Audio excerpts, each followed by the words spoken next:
For a while now, I've been watching a battle over one of the most pivotal and crucial ideas in our civilization, free speech, take place on university campuses, on social media, and elsewhere. And I feel the need to put form and voice to my take on it.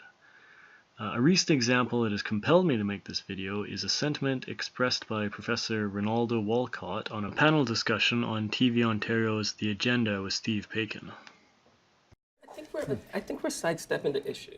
The issue is really one about the role the university has played in helping to produce the very kinds of oppressions that many of us teach and research right now. The university is deeply implicated in producing certain kinds of logics of white supremacy. And if we don't grapple with that, then we can't actually begin to grapple with the claims that people who have been consistently oppressed and shut out, now entering into the university, are making claims on that institution to better respond to them. This is what this is fundamentally about. But also, I would say to you, Steve, that what happens is, it's not from women's studies and black studies that these kinds of things emerge from. It's usually from white male scholars, by the majority, often making claims about things for which they have no expertise in.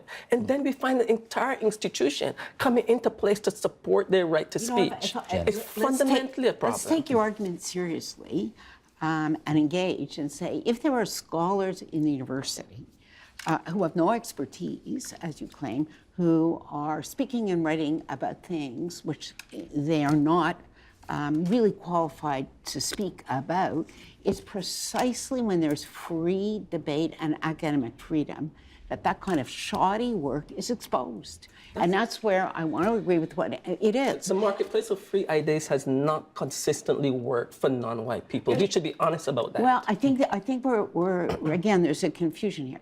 I think you call it marketplace, and I don't. I call it an agora, which is a different thing, but an open public square, not a marketplace, an open public square of free debate, not only for faculty members, where academic freedom has been, but for students. Students also have to feel free to say things that may be unpopular, may be unconventional, may be risky. But not illegal.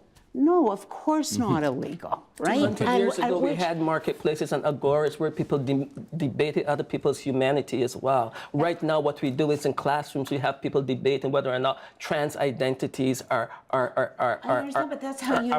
identities. But that's how universities evolve, and that's how they improve. Exactly, and they evolve by also saying that some things are intolerable. What is the fear of saying that some forms of speech are intolerable in a world where we already have limits on speech? We've seen it happen in the university around BDS. We've seen it happen around Israeli apartheid. We've seen the university in many skillful kinds of ways limit speech.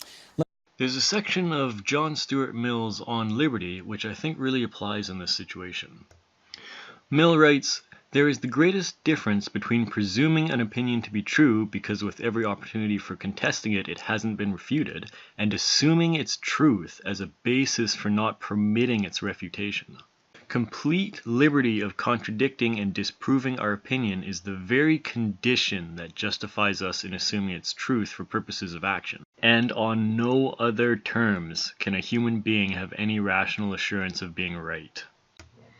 To me, it seems this is the fundamental principle that a university has to be founded on, because any other principle would, by definition, be authoritarian, and any truth claims made by that authority would lack the only foundation that can reliably expose errors.